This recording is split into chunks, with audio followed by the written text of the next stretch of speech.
우리 옆 사람들과 이렇게 한번 인사하겠습니다. 예수님 이름으로 사랑을 축복합니다. 예수님 이름으로 사랑을 축복합니다. 저도 여러분들을 예수님 이름으로 사랑을 축복합니다. 오늘도 동영상으로 예배드린 성산가족 여러분, 여러분들을 예수님 이름으로 사랑하고 축복합니다. 한번 따라가시겠습니다. 우리가 알거니와 하나님을 사랑하는 자, 곧 그의 뜻대로 부르심을 입은 자들에게는 모든 것이 합력하여 선을 이루느니라. 로마서 8장 28절 말씀입니다. 합력하여 선을 이루시기 바랍니다. 하나님 백성들이 가는 곳에 분열이 아니라 갈등이 아니라 다툼이 아니라 합력해서 선을 위해서 하나님의 사랑이 늘 전해지는 그 장소가 되기를 간절히 소망합니다. 그 주인공들이 되시기 바랍니다. 오늘 요한복음 21장 15절로 17절 본문을 위해서 이것들보다 나를 더 사랑하느냐라는 제목으로 은혜의 말씀을 나누려고 합니다. 오늘 본문은 요한복음의 마지막 장입니다. 오늘 본문을 여는 요한복음 21장 1절을 시작하면서 그 후에 라는 단어로 시작을 합니다. 그 후에 이 말은 어떤 시간적인 것을 말하는 것일까요?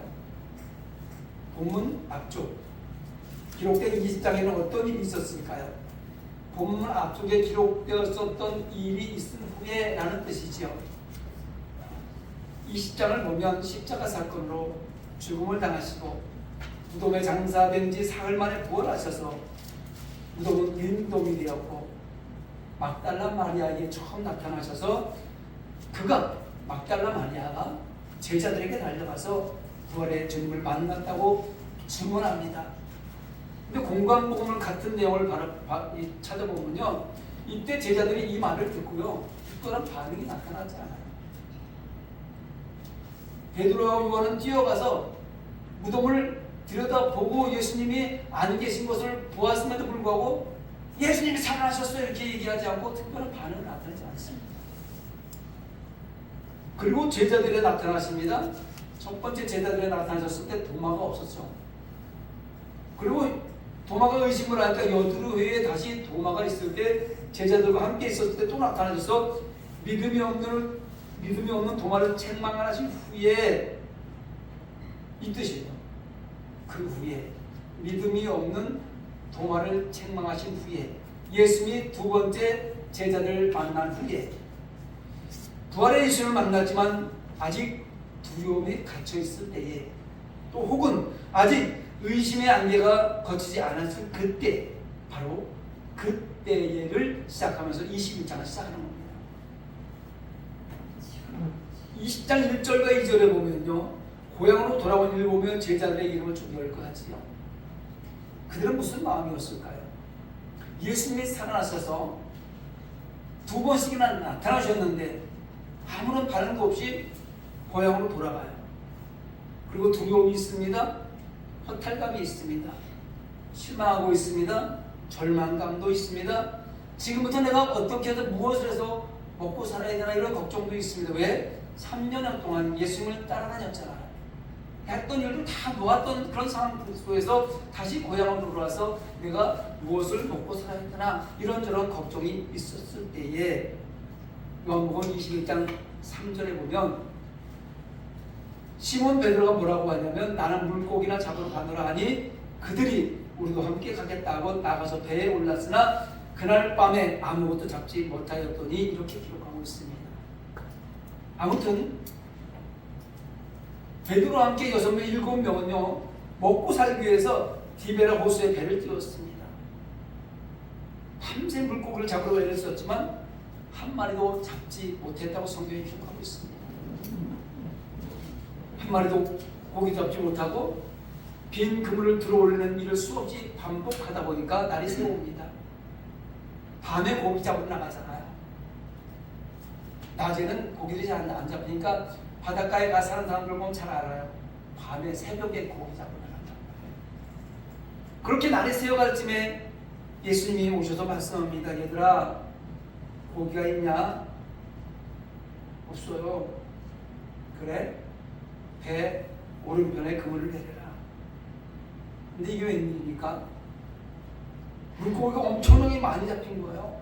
나중에 세어보니까 153마리였다고 성경이 말합니다. 그들은 들어 올라왔습니다. 예수님께 준비해 오신 조과를 먹으면서 비로소 그가 예수님이심을 인식합니다. 그리고 육지에 올라와서 보니까 숯불이 있어요. 숯불 위에 생선과 떡이 있었습니다. 베드로는요, 그 숯불을 보는 순간에 마음을 커다란 망치로 맞은 것처럼 마음이 되지 않습니다. 설렘과 두려움이 교차하는 순간입니다. 어쨌거나 떡과 생선으로 아침 식사를 해결하죠. 아침 식사를 마치고 나서 예수님께서 지금 베드로를 향해서 말씀하시는 내용이 오늘 본문의 내용입니다. 요한의 아들 시몬아, 요한의 아들 시몬아 이렇게 부르시는 거예요. 그런데 궁금하죠? 예수님의 베드로를 베드로야 이렇게 부르지 않고 요한의 아들 시몬아 이렇게 부르고 계신 것일까? 요한복음에는요, 베드로가 이 호칭으로 요한의 아들 시몬이라는 호칭으로 불린 것이 2번 나옵니다. 2번 모두 예수님이 부르셨는데 요한복음 1장 42절에 부르고요, 오늘 본문 요한복음 21장 15절에 이렇게 부르는 거예요. 요한복음 1장 42절에 베드로는 예수님을 처음 만나는 순간이거든요. 동생이 안드레의 손에 이끌려서 처음 예수님을 만나는 장면이 나옵니다. 그때 예수님께서 이름을 개명시켜 주는 거예요. 내가 요한의 아들 시몬이 장차 게바를 하리라. 게바는 번역하면 베드로라. 예수님을 처음 만나서 처음 사랑을 입는 순간이에요. 처음 만났는데 이름을 개명해 주는 거예요. 얼마나 예수님이 사랑하셨으면 이름을 바꿔주셨을까 한번 생각해 봅니다. 그리고 오늘 15절에 예수님께서 베드로라고 개명해 준 이름을 부르지 않고 요한의 아들 시몬아 이렇게 부르십니다. 왜 그랬을까? 왜 예수님은 개명해 주신 베드로야, 게바야 이렇게 부르지 않고 요한의 아들 시몬아 이렇게 부르셨을까? 시간을 예수님의 십자가 사건으로 되돌려 봅니다. 베드로가 십자가 사건 앞에서 처음 사랑을 상실하고 예수님을 3번씩이나 버린다고 저주까지 하는 내용이 나옵니다. 그랬던 베드로에게 잃어버린 첫사랑을 회복시켜서 예수님과의 처음 만남의 사건을 상기시키기 위해서 부르는 호칭입니다.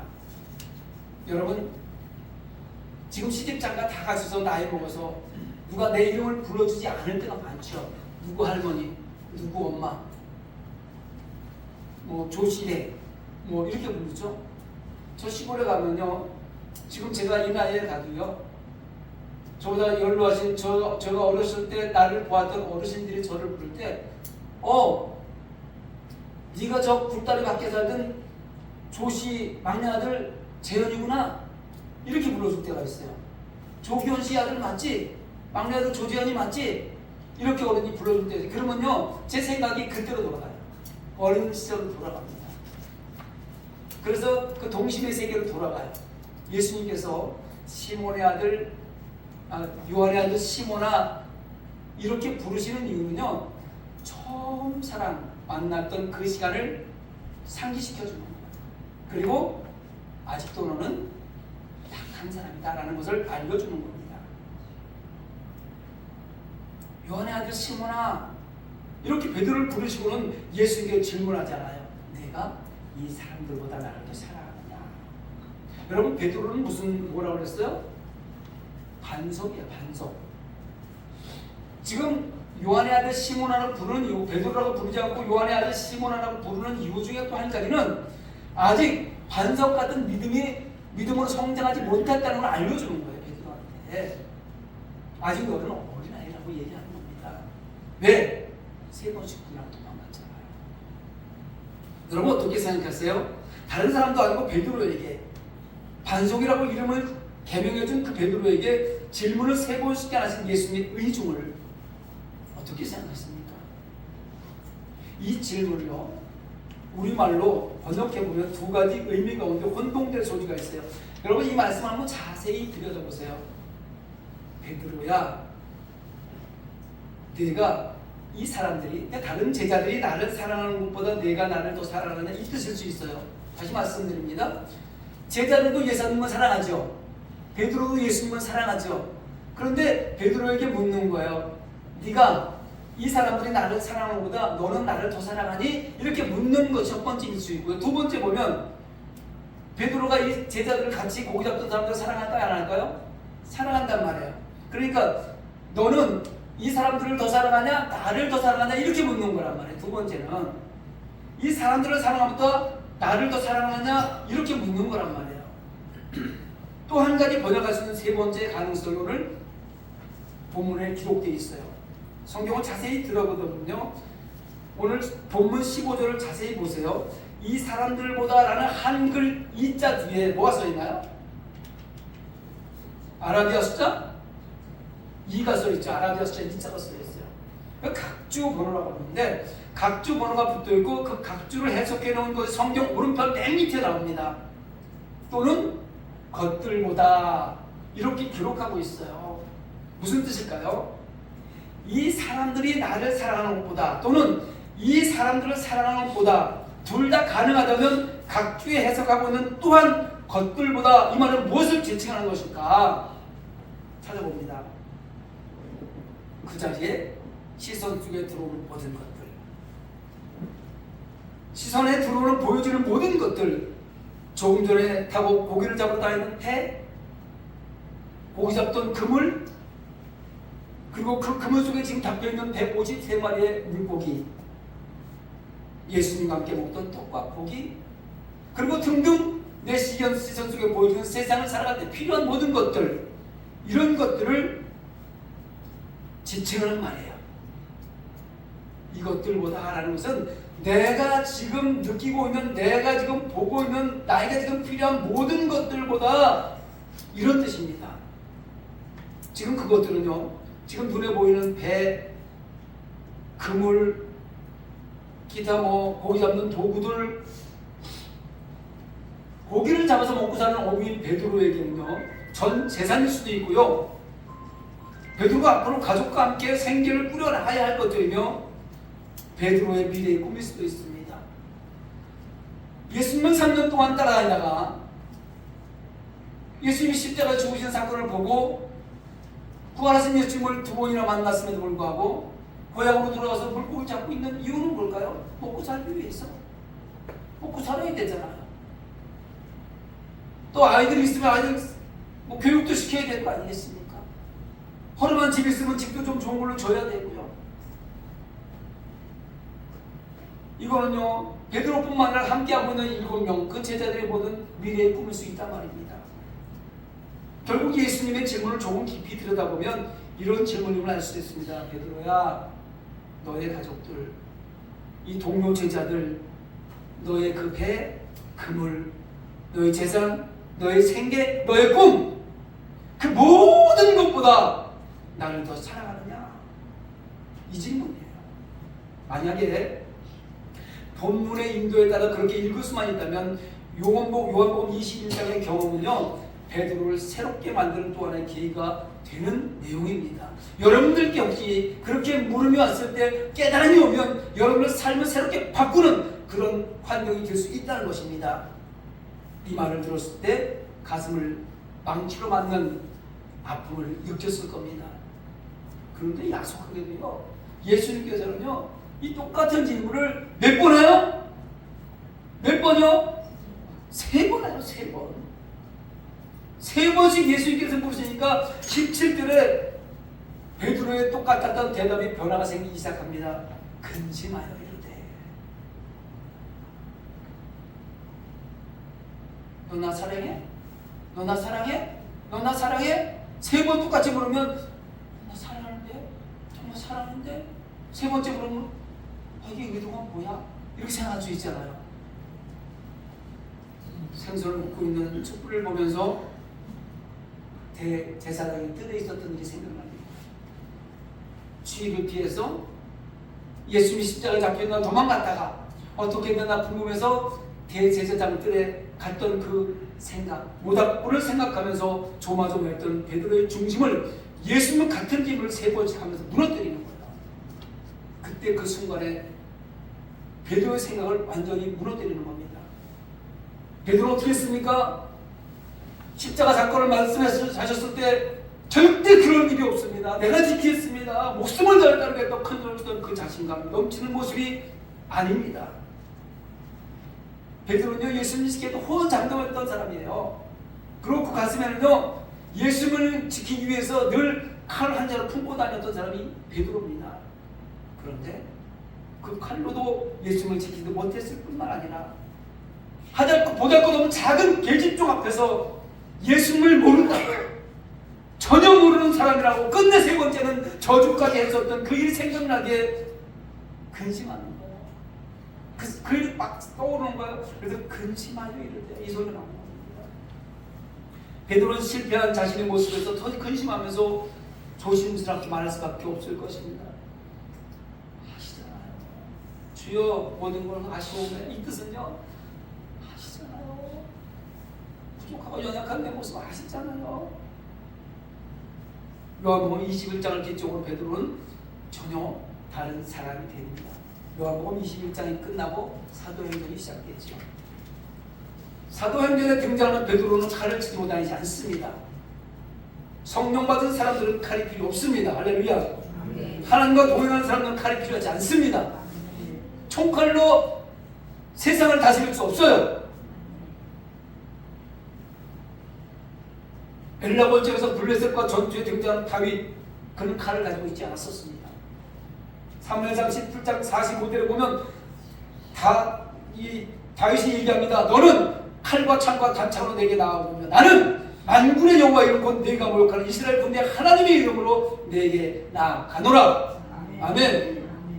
다윗은요, 무기가 아닌 만군의 여호와 이름으로 골리앗을, 물맷돌 5개가 있었지만 그 중에 1개로 이겼습니다. 할렐루야. 성령 받은 베드로, 오순절 만화에 달고 성령 받은 베드로가 첫 번째 설교에서 3,000명이나 세례를 받았다고 사도행전 2장에 기록되어 있습니다. 사도행전 3장을 시작하면서 성전 미문에 구걸하는 못 벗는 사람을 일으키는 장면이 이렇게 나옵니다.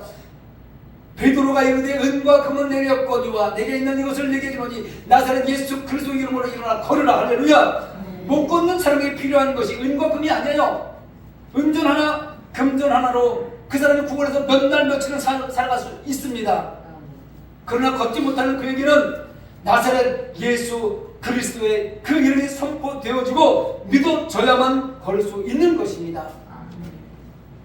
성도들이 고난의 길을 감수하면서 나아가고 있는 영원한 천국은 나사렛 예수 그리스도의 이름으로만 입성이 가능한 것입니다. 천국 가는 길이 쉽지 않습니다. 험난한 길이에요. 좁은 길입니다. 그렇다고 세상을 살아가면서 은과 금이 없어도 된다는 말이 아니에요. 세상을 살아가면서 어떻게 은과 금이, 돈이 없이 어떻게 살아갈 수 있어요? 예수 믿는 사람들이, 성령 받은 사람들이 가난하게 못 살아야 한다는 것이 아니라는 것입니다. 지금 헐벗고 굶주린 생과 사의 가는 길에 있는 사람에게 빵이 필요하죠. 우리나라에 복음이 처음 들어올 때 뭐 같이 들어왔습니까? 밀가루 원조하고 같이, 옥수수가루 밀가루 원조하고 같이 들어왔어요. 복음이 들어올 때 먹여줘야, 빵을 주고 복음을 전해야 복음이 전해진다는 말씀입니다. 빵 나눠야 합니다. 선교조 구제도 나눔도 의식주를 해결할 수 있는 빵과 함께 해야 됩니다.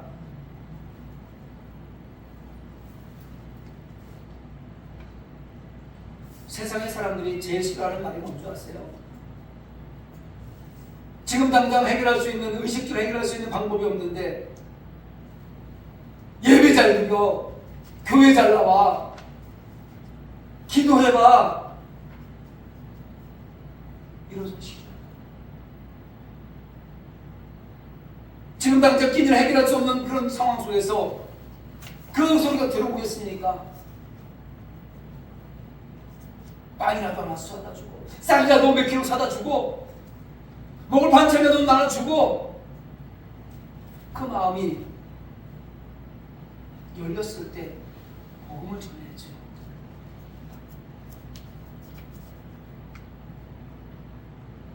더 중요한 거는요. 그리고 영육간에 굶주려 있는 그들에게 영의 양식의 복음은 뒤로 한 채 육의 양식 빵만 사랑하게 만들어서도 안 되는 것입니다. 여러분 필리핀이라는 나라가 저 어렸을 때 말고 우리나라가 훨씬 더 잘 살았어요. 그리고 지금은요 우리나라도 혼자 떨어져 못 삽니다. 우리나라 먼저도 많이 받고 살아요. 어제도 친구 목사가 필리핀 선교로 들어갔습니다. 그들에게 빵을 나눠주기 위해서 빵 기계를 사러 들어갔어요. 가서 빵 기계를 사서 빵을 만드는 방법을 가르쳐줘서 거기서 나오는 이익금으로 임금도 주고 이렇게 일자를 만들어주기 위해서 어제 들어갔어요. 상당히 중요한 거예요. 그들이 굶주려 있는데 먹고 살 게 없어 도둑질하고 마약 판매하고 이렇게 다 삶이 무너져가고 있는데 그들이 가서 예수 믿으세요 예수 믿으세요. 그들이 따라오게 되는 말입니다. 빵 만드는 기계를 가져와서 빵 만드는 방법을 가르쳐주고 그들의 의식주를 해결해주고 예수 믿으라고 복음을 전해내는 것입니다. 사랑하는 성산교회 성도 여러분, 이 사람들이 사랑하는 것보다 더 주님을 사랑하십니까? 이 사람들을 사랑하는 것보다 더 주님을 사랑하십니까? 이것들을 사랑하는 것보다 더 주님을 사랑하십니까? 여러분께 묻습니다. 여러분이 가지고 있는 지금 여러분의 소유하는 모든 것들보다 하나님을 더 사랑하십니까? 어떻게 대답하십니까? 아니요. 조금만 기다려주세요. 요거까지만 해보고요. 여기까지만 채워보고요. 이런 생각으로 차일피일 미루어 오고 있지는 않습니까? 예수님께서 3번씩 같은 질문을 베드로에게 하신 것은 이제 변화해야 된다는 것입니다. 네가 저 보장산 골짜기에서 하던 조씨 막내 아들 재현이가 아니라 너는 복음을 전하는 목사라고 호칭을 받아야 된단 말입니다. 그리고 목사로서 일을 감당해야 되는 거예요. 성산교회를 섬기는 권사로서, 장로로서, 안수집사로, 성도로서 그 일을 감당할 수 있도록 준비되어야 된다는 것입니다. 준비하시기 바랍니다. 그리스도 어떻게 했을 때 베드로가 변했어요? 기도하고 성령 받았을 때 변하는 겁니다. 그래서 예수 믿는 하나님의 백성들에게 기도합시다. 기도의 자리에 나와달라고, 예배의 자리에 나와달라고 호소하는 이유가 바로 그거예요. 여러분, 마가의 다락방에 120명만 있었겠습니까? 처음에 예수님께서 하늘로 승천하시면서 수많은 사람들이 모여 있었을 겁니다. 성령을 받으라고, 기도하면 성령 선물을 줄 것이라고 그 약속을 믿고 수많은 사람이 있었는데 하루가 지나고 이틀이 지나고 3일 지나고 성령은 열흘째 되던 오순절 마가의 다락방에 들었는데 그때 남아있는 사람들이 120명이었습니다. 여러분, 그 중에 한 사람이 되기를 간절히 소망합니다. 성령은요, 성령 받는 것은요, 기도로 해서 말씀 가운데 받을 수 있는 건데 언제까지? 받을 때까지 기도해야 되는 거예요. 성령 받을 때까지 기도해야 되는 거예요. 그럼 우리는 할 수 없어요. 오늘 밤에 주실지, 열흘 뒤에 주실지, 아니면 100일 뒤에 주실지 몰라요. 그러나 우리는 성령을 받아야 베드로가 반석이라는 이름으로 불리는 것처럼, 요한의 아들 시몬이 반석이라는 이름으로 불린 것처럼 이제 내 호칭이 바뀌어질 줄 믿습니다. 그렇게 믿기 위해서 기도하고 성령을 선물로 받읍시다. 오순절 마가의 다락방 예배 때 성령 충만함이 예배를 삼하고 기도하면 반드시 임할 것입니다. 그리고 우리의 입술은 세상을 향해서 외쳐야 됩니다. 회개하라! 천국이 가까이 왔느니라. 우리가 이렇게 복음만 제대로 외쳤어도 대한민국 이 땅 이렇게 어지럽지 않습니다. 천만 명이나 하나님의 백성들이 말씀대로 살아냈다면 이렇게 올라가지 않습니다. 내가 필요한 대로 기도했고 내가 원하는 대로 기도했고 하나님의 원하심의 의중은 안중에도 없었던 그 모습으로 기도했기에 지금 이 고난의 시간이 다가오는 거예요. 깨달아야 됩니다. 나누시고 생명의 진리를 선포합시다. 만나는 사람마다 무엇인가 내가 예수 믿는 사람의 삶의 모습을 보여주면서 예수 믿고 구원받읍시다. 이렇게 외치는 저와 여러분의 되기를 예수님 이름으로 축원합니다. 말씀을 생각하면서 우리 찬양하고 기도하도록 하겠습니다.